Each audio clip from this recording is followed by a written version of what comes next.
Universe में 2 trillion galaxies हैं। हर एक में 100 बिलियन स्टार्स हैं। लेकिन ये शुरू कैसे हुआ? आज जितने भी सवाल हमारे सामने खड़े हैं, उनमें सबसे बड़ा सवाल ये है कि यूनिवर्स की शुरुआत कैसे हुई। अब टेलीस्कोप्स की नई जनरेशन बिग बैंग की खोज करते हुए टाइम में और भी पीछे देख रही है। James Webb space telescope space में अब तक की सबसे बड़ी टेलीस्कोप होगी। ये इस बात को समझाने की होड़ है कि आज जिस भी चीज का वजूद है वो बगैर किसी जरिए के कैसे आई। स्पेस और टाइम खुद इस चमकते धब्बे से निकलकर फैल रहे हैं। वहां अंदर हम वो कंडीशंस रिक्रिएट कर सकते हैं जो बिग बैंग के 1 माइक्रोसेकंड के बाद थी। यूनिवर्स कहां से आया ये जानने के लिए हम कॉस्मोस का फैब्रिक एक्सप्लोर करेंगे और उस राज का खुलासा करेंगे जो कॉस्मिक होराइजन के परे छुपा है।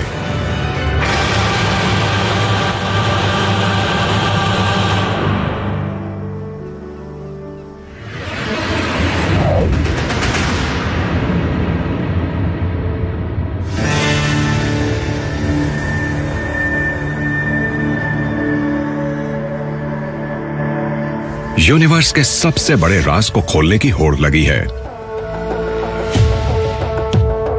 सब कुछ यहां कैसे आया? आज नासा साइंटिस्ट की यह टीम इसका जवाब ढूंढ रही है। वो एक एयरबोर्न टेलीस्कोप को लॉन्च करने की तैयारी कर रहे हैं ताकि हमारे यूनिवर्स के सबसे पहले पल को देख सकें। ये बिग बैंग के बाद के सेकंड का ट्रिलियंथ हिस्सा है, तो हम स्पेस और टाइम की शुरुआत को इतने ज्यादा करीब से देख पा रहे हैं। ये अल्ट्रा सेंसिटिव इंस्ट्रूमेंट इस तरह डिजाइन किया गया है कि बिग बैंग के बाद की काफी फीकी चमक भी दिख सके। ये इंस्ट्रूमेंट बलून के जरिए अर्थ के एटमॉस्फेयर के छोर के पास जाएगा, जहां उम्मीद है कि वो ये पता लगाएगा कि हमारा पूरा कॉस्मोस धमाके के साथ कैसे वजूद में आया। ये उन रेवोल्यूशनरी नई टेलीस्कोप्स और सुपर कंप्यूटर्स की सीरीज में से एक है जो हमारे यूनिवर्स को उसकी शुरुआत तक रिट्रेस करने के लिए डिजाइन किए गए हैं। बिग बैंग का आइडिया ये है कि हमारे यूनिवर्स का एक बर्थ मोमेंट था, यानी कि एक ऐसा समय जब यूनिवर्स एग्जिस्ट नहीं करता था और अब करता है। मैटर कहां से आया, एनर्जी कहां से आई, और स्पेस और टाइम और मोशन, ये सब चीजें कहां से आई? हम दिल से ये जानना चाहते हैं कि हम कहां से आए हैं, और उसके लिए हम वक्त में पीछे तक जाते हैं और तब बिग बैंग से सामना होता है। नए तरह की टेलीस्कोप्स साइंटिस्ट्स को एक खास डिटेक्टिव मिशन लॉन्च करने में मदद कर रही हैं। वो उन क्रिटिकल माइलस्टोन्स का पता लगा रही हैं जिनसे यूनिवर्स बना, आज से लेकर हमारे सबसे पहले मोमेंट तक। यानी हम 13.8 बिलियन ईयर्स पीछे जाकर बिग बैंग देखने की कोशिश करेंगे। टेलीस्कोप से हम बीते वक्त को देख सकते हैं। टेलीस्कोप्स एक तरह से टाइम मशीन जैसी होती है। हमारी एक अमेजिंग लिमिटेशन है जो एक बहुत अच्छा गिफ्ट भी है, और वो ये है कि लाइट की स्पीड इनफाइनाइट नहीं है। लाइट को ट्रैवल करने में टाइम लगता है। सनलाइट को अर्थ तक पहुंचने में 8 मिनट लगते हैं। तो जब टेलीस्कोप्स हमारे स्टार को देखती हैं, वो उन्हें वैसे देखती हैं जैसे स्टार 8 मिनट पहले था। हमारे सबसे नजदीक की मेजर गैलेक्सी एंड्रोमेडा को देखने पर पता चलता है कि वो 2.5 मिलियन ईयर्स पहले कैसे दिखती थी। सबसे दूर की गैलेक्सीज जो आज की टेलीस्कोप्स देख सकती हैं, वो उन्हें 13 बिलियन ईयर्स से भी पहले वाली कंडीशन में कैप्चर करती हैं। नए जनरेशन की टेलीस्कोप्स वक्त में और भी पीछे देखना चाहती हैं, यहां तक कि बिग बैंग के फौरन बाद के गर्म घने यूनिवर्स को भी।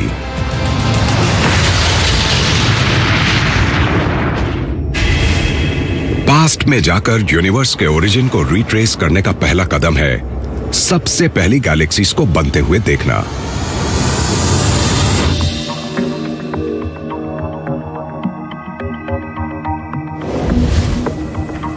वॉशिंगटन के पास NASA Goddard space flight centre में पॉल गाइटनर पहली गैलेक्सीज देखने के लिए एक टेलीस्कोप बनाने में मदद कर रहे हैं। हम जेम्स वेब स्पेस टेलीस्कोप बना रहे हैं जो स्पेस में अब तक की सबसे बड़ी टेलीस्कोप होगी। हम इसे यूनिवर्स में कुछ सबसे पहली चमकती चीजें देखने के लिए बना रहे हैं।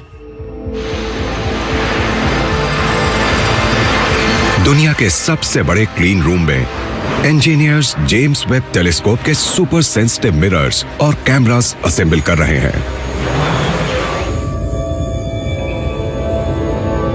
उनका एम है उस व्यू से और आगे देखना जो हमारे यूनिवर्स का करंट फार्देस्ट व्यू है, यानी कॉस्मोस के डिस्टेंट हिस्से का स्नैपशॉट, जब वो 500 मिलियन ईयर्स से भी कम पुराना था। लेकिन वो धुंधले डॉट्स स्टार्स नहीं हैं, वो पूरी गैलेक्सीज हैं। इतनी दूर कि आज के टेलीस्कोप्स उनका असली साइज या शेप नहीं दिखा सकते। जेम्स वेब टेलीस्कोप टाइम में और पीछे जाकर गैलेक्सीज को देखने और एक बहुत पुरानी मिस्ट्री को सुलझाने में मदद कर सकती है। आज के एक्स्ट्राऑर्डिनरी कॉम्प्लेक्स स्ट्रक्चर्स ने लाइफ की शुरुआत कैसे की?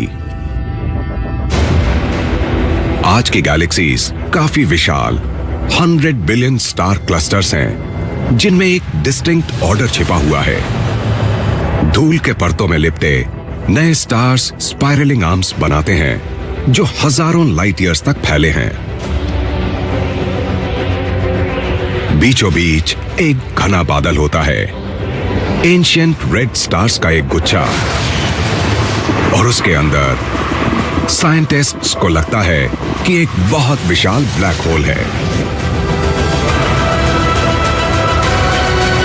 पहली गैलेक्सीज कैसे बनी और इतनी बड़ी कैसे हुई जैसी हम आज देखते हैं?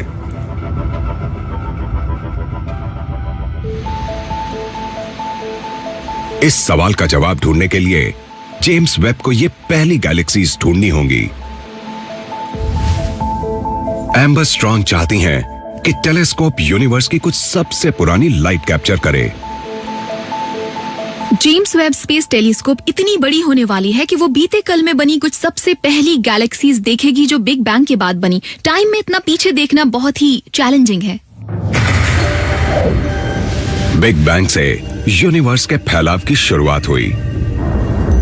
उस पल के बाद से स्पेस खुद और दूर दूर फैलता रहा है। इससे उस लाइट की वेवलेंथ्स में बदलाव आता है जो टेलीस्कोप देखने की कोशिश कर रही है। जो लाइट यूनिवर्स में से ट्रैवल कर रही है वो वाकई स्ट्रेच्ड है। लाइट की वेवलेंथ यूनिवर्स एक्सपैंड होने के साथ साथ स्ट्रेच होती है और सबसे दूर की गैलेक्सीज, उन गैलेक्सीज से आने वाली लाइट इतनी दूर और इतने वक्त से ट्रैवल कर रही है कि लाइट की वेवलेंथ उससे ज्यादा रेड है जितनी ऑप्टिकल टेलीस्कोप्स देख सकती हैं। वो लाइट इतनी ज्यादा शिफ्ट होकर इंफ्रारेड हो गई। जेम्स वेब के कैमरास इस एंशिएंट इंफ्रारेड लाइट देखने के लिए ट्यून किए गए हैं, लेकिन मुश्किल यह है कि जो भी गर्मी ये टेलीस्कोप छोड़ेगी वो भी इंफ्रारेड में दिखेगी, जिससे इमेजेस खराब हो जाएंगी। इसे ज्यादा ठंडा रखने के लिए टेनिस कोर्ट जितना बड़ा अम्ब्रेला कैमरा को सूरज की किरणों से बचाएगा। हाईटेक ब्लैंकेट्स इन सेंसिटिव इंस्ट्रूमेंट्स को और ज्यादा प्रोटेक्शन देते हैं। हमारे पास है मल्टीलेयर थर्मल ब्लैंकेटिंग का एक टुकड़ा, और इसलिए इस तरह की blanketing James Webb space telescope में यूज होने वाली है।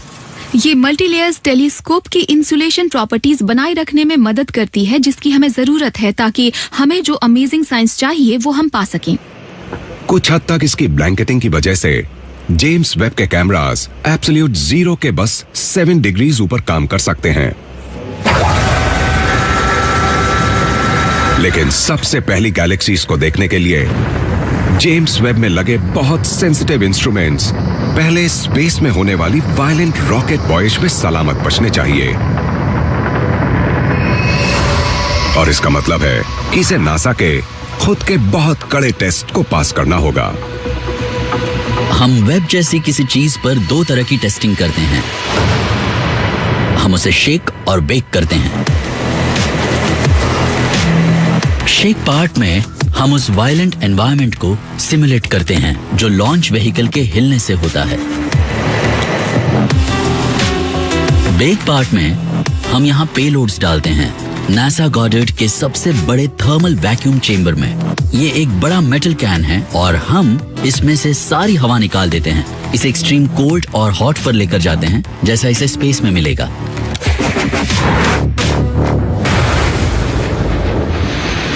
जैसे ही इसका हर पार्ट नासा के टेस्ट पास कर लेगा, ये giant telescope heavy lifting Ariane 5 rocket पर लॉन्च होने के एक कदम और करीब पहुंच जाएगा।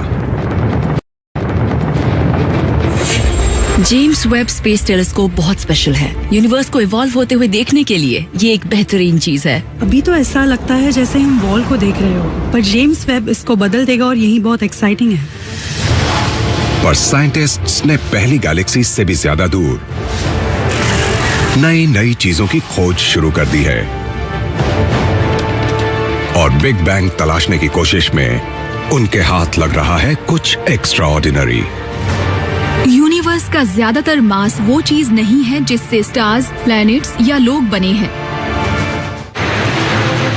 साइंटिस्ट्स टेलीस्कोप्स की एक नई जनरेशन डेवलप कर रहे हैं ताकि बिग बैंग की खोज के दौरान यूनिवर्स की हिस्ट्री गहराई से जान सकें। पर पास्ट में करीब 13.5 बिलियन ईयर्स पीछे जाने पर, यानी बिग बैंग होने के 300 मिलियन ईयर्स बाद, वो लाइट खत्म होती लग रही है। इसीलिए ऑप्टिकल टेलीस्कोप्स बेकार साबित हो रहे हैं। जब हम अपने ऑप्टिकल टेलीस्कोप से पास्ट में देखते हैं तो जाकर एक वॉल से टकरा जाते हैं। इसीलिए समय में और पीछे जाने के लिए साइंटिस्ट्स एक नई तरकीब अपनाते हुए पूरे यूनिवर्स को कंप्यूटर में बना रहे हैं।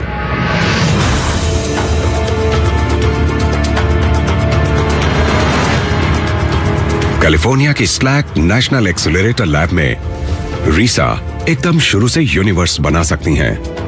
उनका एम वो देखना है जो टेलीस्कोप्स नहीं देख सकते। हमारे यूनिवर्स का आज जो स्ट्रक्चर है वो उसे कैसे मिला।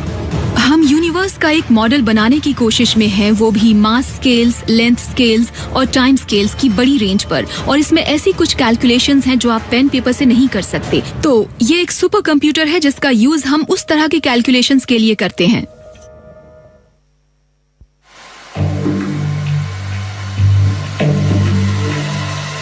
इस सुपर कंप्यूटर की प्रोसेसिंग कैपेसिटी करीब 10,000 होम कंप्यूटर्स के बराबर है। इसकी शानदार पावर की हेल्प से रीसा कॉस्मोस में इकट्ठा करोड़ों स्टार्स के मॉडल बनाती हैं। अभी यूनिवर्स की जो हमारी बेसिक अंडरस्टैंडिंग है उसे बहुत ही अच्छे ढंग से नंबर्स के काफी छोटे सेट से डिस्क्राइब किया जा सकता है जो यूनिवर्स के बेसिक कॉन्स्टिट्यूएंट्स डिस्क्राइब करते हैं। इसमें बेसिक फिजिक्स लगाएं तो यूनिवर्स के जो लार्ज स्केल्स हैं उन पर ग्रेविटी डोमिनेट करती है। इसलिए हम उन दोनों चीजों को कंप्यूटर में डालते हैं और इससे हम ये प्रेडिक्ट कर सकते हैं कि यूनिवर्स कैसे इवॉल्व होता है। बड़े बड़े स्काई सर्वेस ने करीब आधा बिलियन स्टार्स और गैलेक्सीज मैप किए हैं। इनसे रीसा को एकदम एक्यूरेट पिक्चर मिल जाती है कि आज कॉस्मोस कैसा दिखता है। फिर वो कंप्यूटर यूज करके बिग बैंग के ठीक बाद से अपने यूनिवर्स के मॉडल को इवॉल्व करती हैं।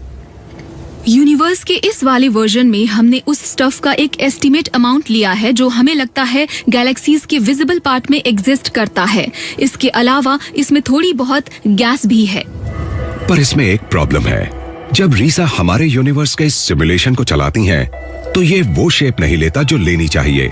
ग्रेविटी चीजों को साथ पुल करती है। इससे जो रीजन्स थोड़े डेंस थे और डेंस हो जाते हैं। पर हमने पाया कि ये प्रोसेस बहुत धीरे होता है। यहाँ इतना मटेरियल नहीं है कि ग्रेविटी तेजी से काम कर सके। इसलिए स्टार्स और गैलेक्सीज हमारे यूनिवर्स में आकर वैसे इकट्ठे नहीं होते जैसे हम आज देखते हैं। और यहाँ जो फाइनल एंड टाइम है जिसे प्रेजेंट को रिप्रेजेंट करना चाहिए, वो मूवी की शुरुआत से कुछ खास डिफरेंट नहीं लग रहा है। और इसी से हम समझ जाते हैं कि यूनिवर्स के इस वर्जन में कुछ तो ऐसा जरूर है जो मिसिंग है। जो भी मिसिंग है वो हमारी यूनिवर्स के बिग बैंग तक के समय को ट्रेस करने में बहुत बड़ी रुकावट है। पर कंप्यूटर पर यूनिवर्स बनाने की खास बात यह है कि रीसा अपने मॉडल को रियल वर्ल्ड से मैच होने तक अपडेट कर सकती हैं। इससे पहले वाली मूवी में हमें जरूरी स्टफ क्लस्टरिंग नहीं मिली थी और इसको फिक्स करने के 2 तरीके हैं। एक तो फिजिक्स के लॉज को चेंज करना, या आप यूनिवर्स में मटेरियल का अमाउंट बदल सकते हैं या काइंड बदल सकते हैं। जब रीसा पिछली बार से 6 गुना ज्यादा मटेरियल ऐड करती हैं, तब पहचान में आने लायक यूनिवर्स शेप लेने लगता है।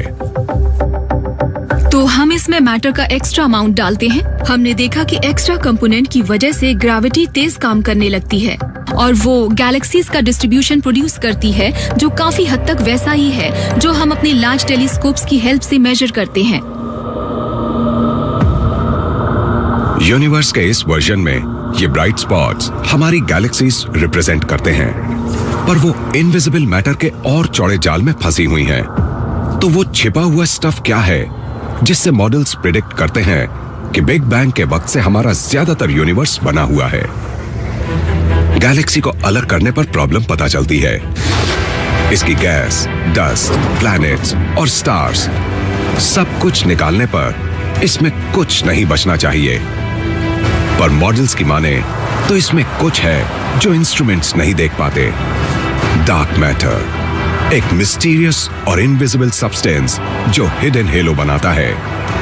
इसकी एक्स्ट्रा ग्रेविटी गैलेक्सीज के उन पार्ट्स पर काम करती है जो हमें दिखते हैं, वो उन्हें साथ रखती है। अगर मॉडल सही है तो ये मिसिंग मैटर हमारे कॉस्मोस का बहुत बड़ा हिस्सा बनाते हैं।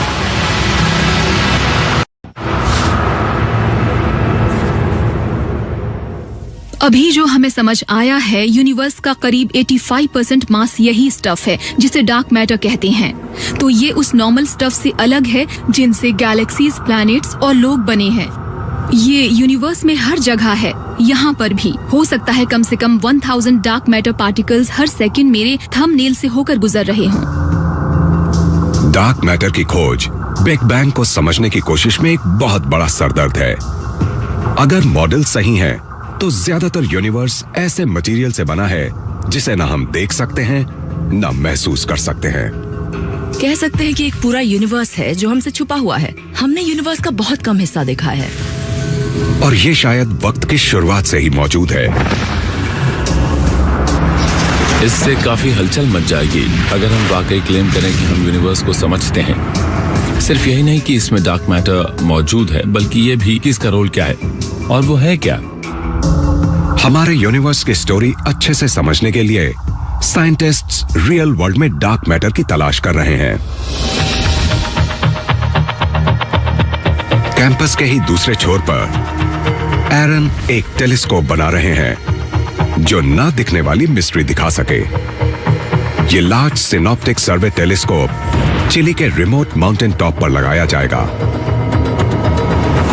इसके 10 साल का मिशन है छुपे हुए डार्क मैटर को खोज निकालना।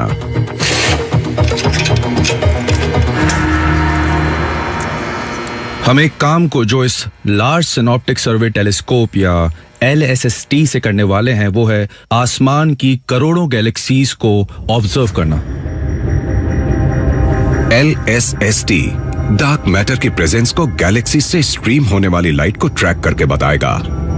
डार्क मैटर हेलो के गैलेक्सी क्लस्टर्स के आसपास होने पर पास होने वाले ऑब्जेक्ट्स डिस्टॉर्ट हो जाते हैं, जैसे लेंस लाइट को बेंड करता है।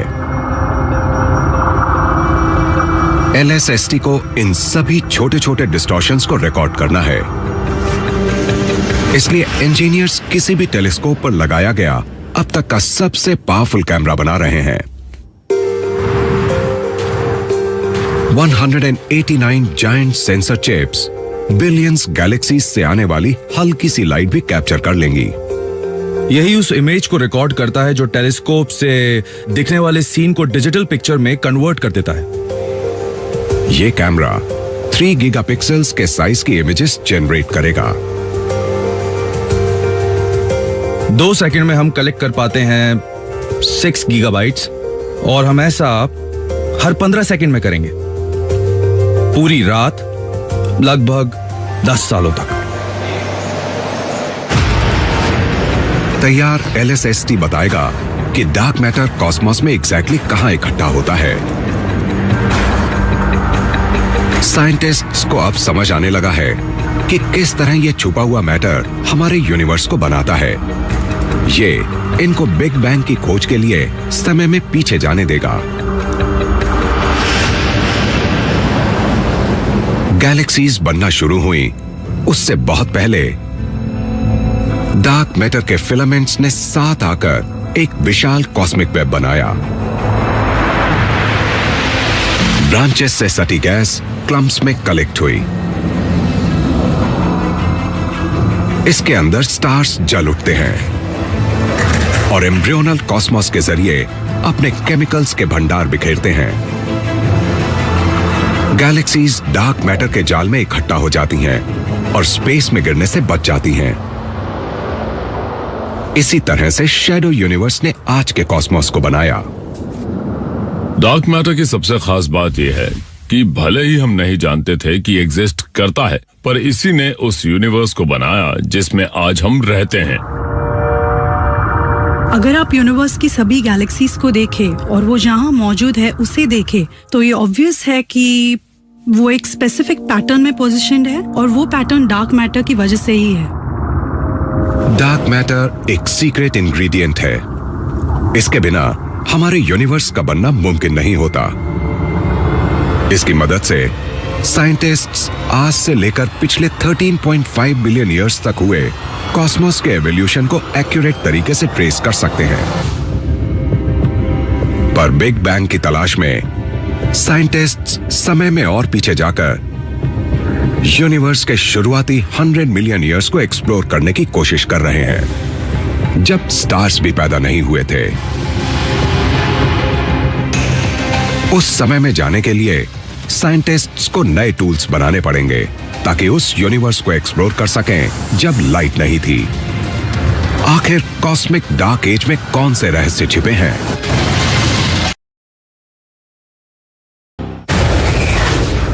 साइंटिस्ट्स यूनिवर्स की स्टोरी को फिर से ट्रेस कर रहे हैं। वो शुरुआती समय में जाने के लिए टेलीस्कोप्स की नई जनरेशन और सुपर कंप्यूटर्स यूज कर रहे हैं।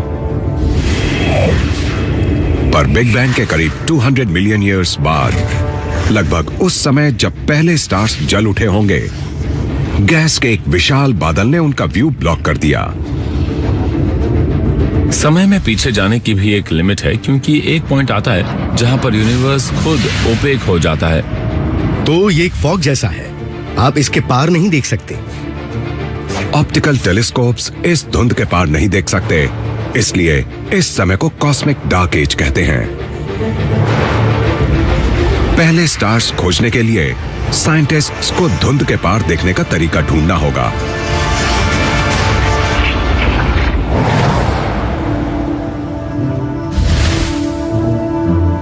सिएरा नेवाडा के बगल में एक खास तरह का टेलीस्कोप लगा हुआ है। ये स्ट्रेंज स्ट्रक्चर्स हमारे यूनिवर्स के शुरुआती 200 मिलियन ईयर्स से एकोस को रिसीव कर रहे हैं। उस समय से अब तक यूनिवर्स अपने ओरिजिनल साइज से 30 गुना ज्यादा फैल चुका है। इसलिए इन एंशिएंट टाइम्स में प्रोड्यूस हुई रेडिएशन भी स्ट्रेच हो चुकी है।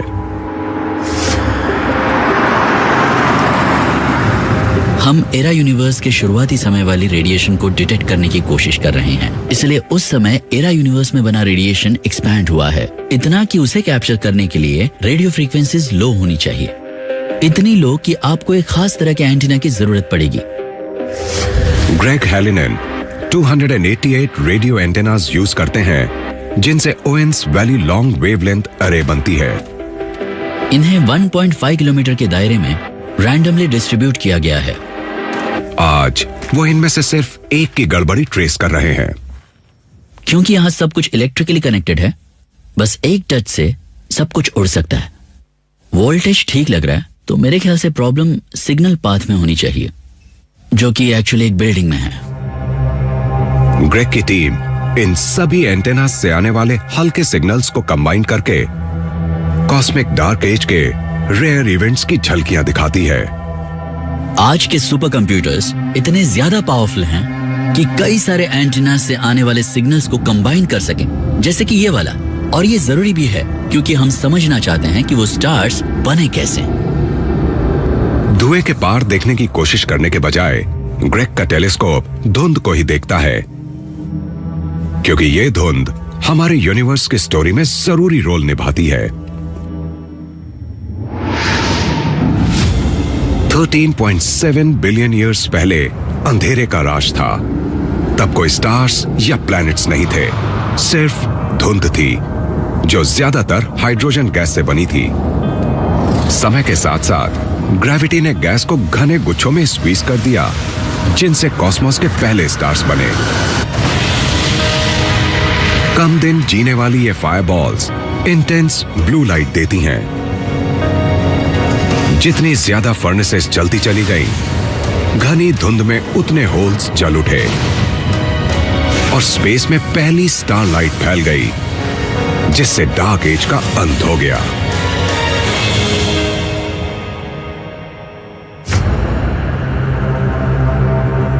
ग्रेग के एंटेने पता लगा रहे हैं ये पहले स्टार्स कब चमकना शुरू हुए, पर इतने सिंपल स्ट्रक्चर्स उस इवेंट का पता कैसे लगा सकते हैं जिसका पता दुनिया के सबसे बड़े ऑप्टिकल टेलीस्कोप्स भी नहीं लगा पाए।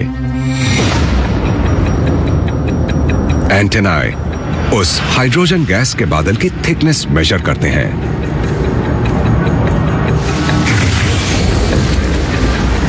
जैसे जैसे स्टार्स चलते गए, वो बादल छंटता चला गया।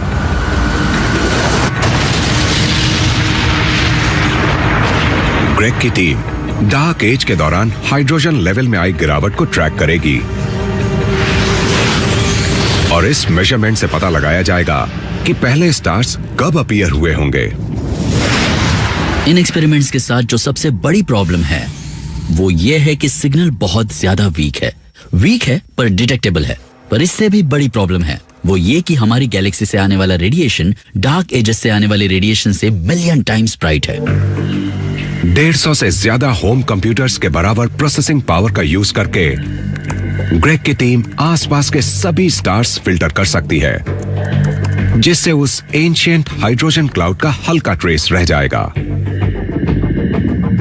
अब पहली बार हम सच में आसपास की गैलेक्सीज से आने वाले एमिशन को अलग अलग करके समझ सकते हैं और डार्क एजेस में छुपे उन सीक्रेट्स को जान सकते हैं। ग्रेग और उनके साथी कॉस्मिक डार्क एज की एक झलक देख रहे हैं और अगले 10 सालों में उन्हें उम्मीद है वो जान सकेंगे स्टारलाइट सबसे पहले कब अपीयर हुई थी। जब आप रात को आसमान देखते हैं तो आपको लगता है कि शायद ये हमेशा से ऐसा ही रहा होगा, पर सच ये है कि ऐसा नहीं है। यूनिवर्स की हिस्ट्री में बहुत पीछे जाएं तो आपको पता चलता है कि आसमान आज जो है वो पहले नहीं था।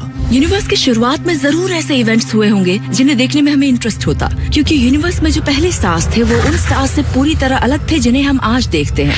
वो शायद सन के मास से 100 या हो सकता है 1000 टाइम्स ज्यादा बड़े हों। मुझे लगता है वो एक दूसरे से जुड़े रहे होंगे और सुपरनोवा एक्सप्लोजन में कोलैप्स कर गए होंगे। पर उस हाइड्रोजन की धुंध का क्या हुआ जिनसे ये स्टार्स बने? वो कहां से आई थी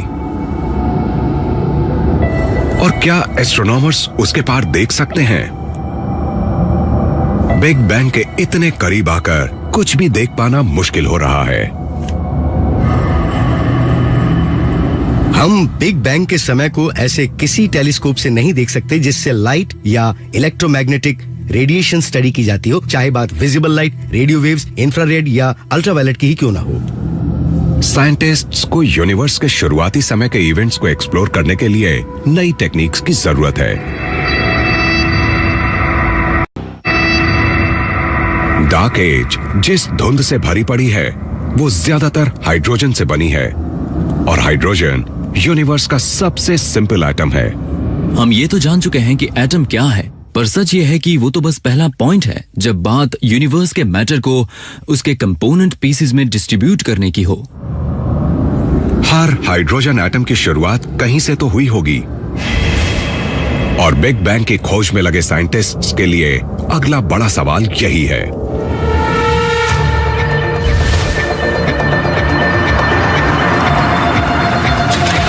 ब्रुकहेवन, लॉन्ग आइलैंड में एक टीम उस समय में झांक रही है जब पहले एटम्स भी नहीं बने थे। तो ये है रिलेटिविस्टिक हैवी आयन कोलाइडर। इसी में हम उन कंडीशंस को रिक्रिएट कर सकते हैं जो बिग बैंग होने के 1 माइक्रोसेकंड बाद रही होंगी। ये उस समय की बात है जब एटम्स नहीं बने थे, ना ही उन एटम्स से स्टार्स बने थे, बल्कि आज गैलेक्सी में पाया जाने वाला कोई भी स्टफ नहीं बना था। पॉल की टीम एक्सेलरेटर के आसपास गोल्ड एटम्स के न्यूक्लियाई फायर कर रही है। ये एक्सेलरेटर सुपर कंडक्टिंग मैग्नेट्स की इन 2 रिंग्स से बना है। इसके अंदर गोल्ड न्यूक्लियाई को लगभग लाइट की स्पीड पर एक्सेलरेट किया जाता है और वो दोनों रिंग्स में ऑपोजिट डायरेक्शन में मूव कर रहे हैं। इस पूरी टनल का सर्कमफेरेंस करीब 3 किलोमीटर है और गोल्ड न्यूक्लियाई इस पूरी टनल में 10,000 टाइम्स पर सेकंड की स्पीड से मूव करते हैं।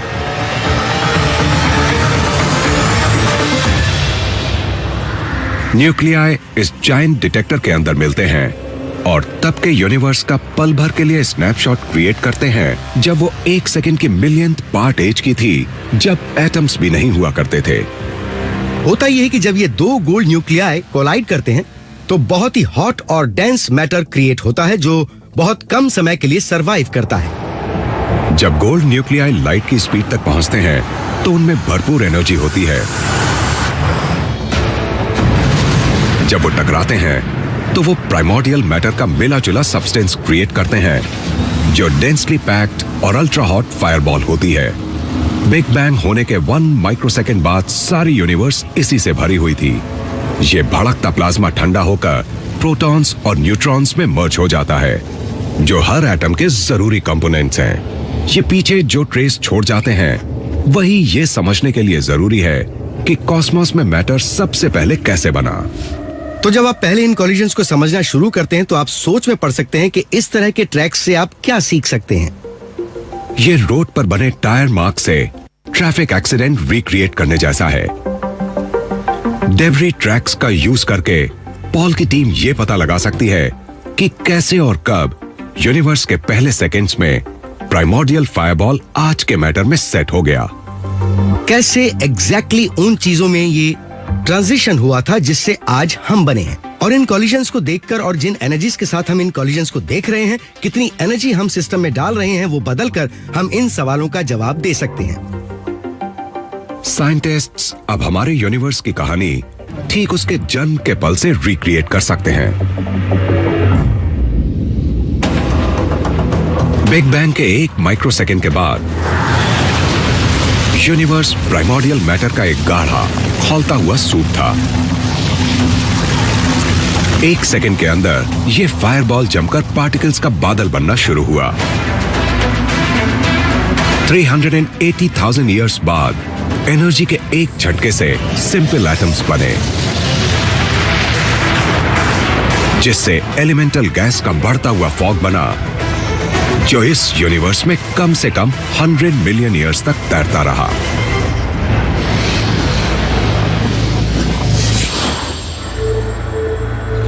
प्राइमोर्डियल सूप के बेहद गर्म वर्ल्ड में झांकने से साइंटिस्ट्स पहले से कहीं ज्यादा वक्त में पीछे जाकर बिग बैंग के बाद के सबसे पहले माइक्रोसेकंड तक पहुंच सकते हैं।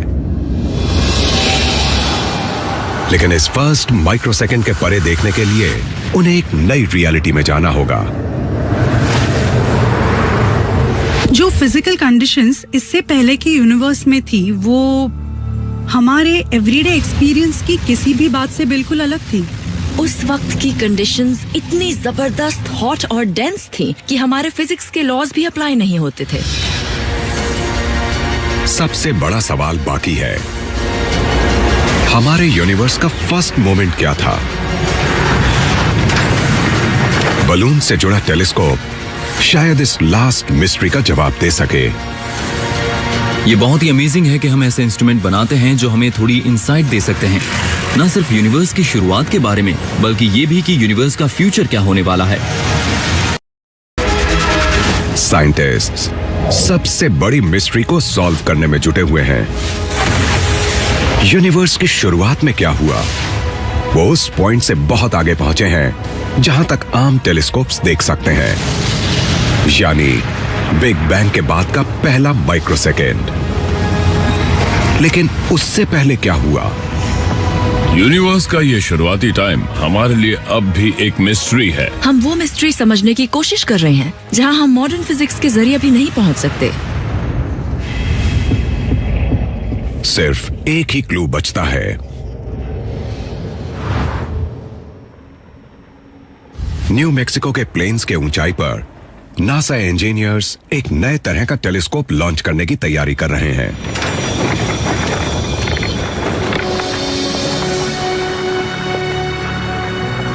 अगर यह कामयाब हुआ तो इस एक्सपेरिमेंट से साइंटिस्ट्स आखिरकार यूनिवर्स के शुरुआती पल की छानबीन कर सकते हैं, यानी एक सेकंड के ट्रिलियंथ के पहला ट्रिलियंथ हिस्सा। ऐसा एक भी सवाल सोचना मुश्किल होगा जो स्पेस टाइम के शुरुआत से और यूनिवर्स के फ्यूचर से बड़ा हो, और मुझे लगता है कि ये सच में एक बहुत गहरा सवाल है। एल कोगट पाइपर टेलीस्कोप ट्रायल के प्रिंसिपल इन्वेस्टिगेटर हैं। पाइपर टेलीस्कोप 100 मीटर ऊंचे एक बलून से लटकी होगी जिसकी स्किन एक ग्रोसरी बैग जितनी पतली होगी। वो 37 किलोमीटर ऊपर जाएगा, अर्थ के एटमॉस्फेयर के छोर के नजदीक। यहां वो हमारे यूनिवर्स की हमारे पास मौजूद सबसे पुरानी इमेज में नया डिटेल ढूंढेगा। रेडियो टेलीस्कोप को सही फ्रीक्वेंसी पर रखने से पता चलता है कि स्पेस रेडिएशन से गूंज रहा है। साइंटिस्ट्स को पता होने वाले सारे एनर्जी सोर्सेस जैसे स्टार्स, गैलेक्सीज और डस्ट को हटाने पर एक विशाल एनर्जी ब्लास्ट की फीकी चमक वहां बचती है जो पहले एटम्स बनने पर रिलीज हुई थी। इसे कहते हैं कॉस्मिक माइक्रोवेव बैकग्राउंड, और यह शुरुआती यूनिवर्स का हीट मैप है जिस पर इसके वायलेंट बर्थ के निशान हैं। इस इमेज में वो क्लूज छुपे हैं जो हमारे यूनिवर्स के सबसे पहले पल के बारे में बता सकते हैं। पाइपर टेलीस्कोप इन्फ्लेशन नाम के एक प्रोसेस के निशानों को ढूंढ रहा है जो माइक्रोवेव बैकग्राउंड पिक्चर में छुपे हैं। इन्फ्लेशन साइंस का सबसे बढ़िया एक्सप्लेनेशन है कि हमारा कॉस्मोस कैसे बना। पूरा यूनिवर्स सोच से भी परे छोटी जगह में समाया और लाइट की स्पीड से भी तेजी से एक्सपैंड हुआ। किसी के पास इसका पक्का सबूत नहीं है कि ऐसा हो सकता था, बस ये अंदाजा है। क्या हम असल में सब कुछ फिट कर सकते हैं? सारे स्टार्स, गैलेक्सीज, क्या वो सब कुछ एक प्रोटॉन जैसी छोटी चीज में फिट हो सकता है? अगर ऐसा होता है तो पाइपर को उसके सटल सिग्नेचर्स दिखेंगे। इन्फ्लेशन ढूंढने के लिए पाइपर इस तरह से पैटर्न देखेगा जिस तरह cosmic microwave background energy release की गई है। अगर आप वो देख पाते हैं जो ये इंस्ट्रूमेंट देख सकता है, तो आप अगर स्काई को देखेंगे तो वो आपको काफी हद तक वैन गो पेंटिंग जैसा लगेगा। टेलीस्कोप एक खास तरह के स्पाइरल को खोज रहा है जो और ब्राइट सर्कल्स और लाइंस में छुपा है। उसे ढूंढने से पता चलेगा कि बिग बैंग के दौरान असल में क्या हुआ था।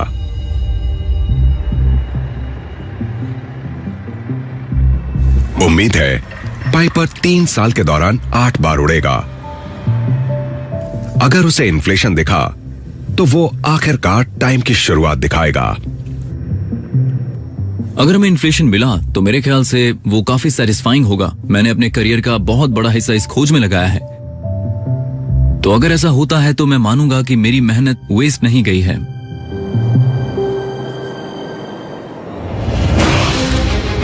तो साइंस अब टाइम रिवाइंड कर सकता है, हमारे कॉस्मोस को उतने नजदीक रिट्रेस कर रहा है जितना आज बिग बैंग के नजदीक पहुंचा जा सकता है। गैलेक्सीज और स्टार्स यूनिवर्स में 13.6 बिलियन ईयर्स से हैं। उससे पहले 200 मिलियन ईयर्स तक लगभग एकदम अंधेरा था, जब यूनिवर्स ज्यादातर हाइड्रोजन की धुंध था। उसके और पीछे हम देखें तो कॉस्मोस हॉटर और स्मॉलर बनता है। 13.8 बिलियन ईयर्स पहले यह एक धधकता फायरबॉल था, लगभग अर्थ के साइज का, जो सबसे ज्यादा मुमकिन थ्योरी के हिसाब से एक बहुत ही नन्हे से पॉइंट से एक्सपैंड हुआ था। आज हम बिग बैंग के इतने ही नजदीक जा सकते हैं जो सभी चीजों की शुरुआत है। हम बिग बैंग के बाद के half a second, millionth of a second, trillionth of a second तक पहुंचे, लेकिन हम बिग बैंग के बाद के 0 सेकेंड्स क्रिएशन तक जाना चाहते हैं, लेकिन इक्वेशंस हमें फेल कर देती हैं।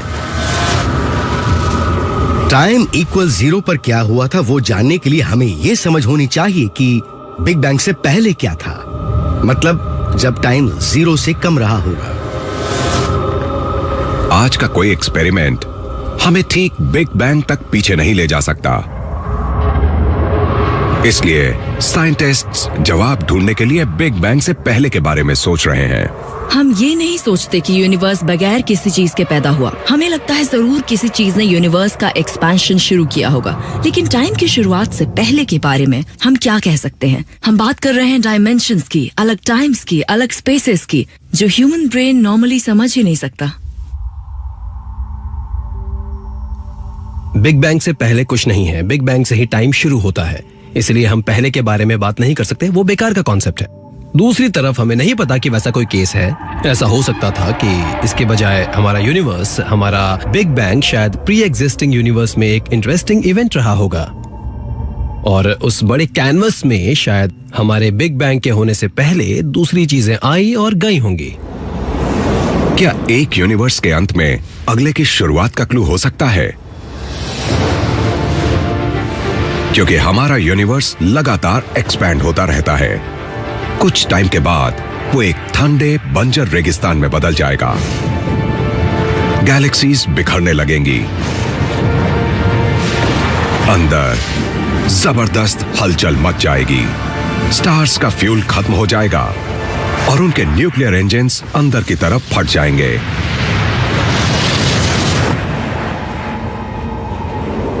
जब ठंडे पड़ रहे यूनिवर्स में से लाइट खत्म हो जाएगी, तो आखिरी सर्वाइवर्स ब्लैक होल्स भी गायब हो जाएंगे और फिर पूरा कॉस्मॉस और कुछ नहीं बल्कि टाइनी पार्टिकल्स का एक डेड स्पार्स सूप बन जाएगा। चीजें बस इस फैलते हुए एनवायरनमेंट के इर्द गिर्द मंडराती रहेंगी और कुछ नहीं होगा। शायद वही हमारे फ्यूचर में होगा।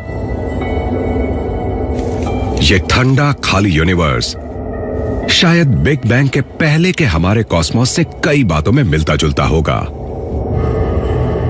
हर चीज इतनी ज्यादा फैली होगी कि टाइम और स्पेस का कोई मतलब नहीं रह जाएगा।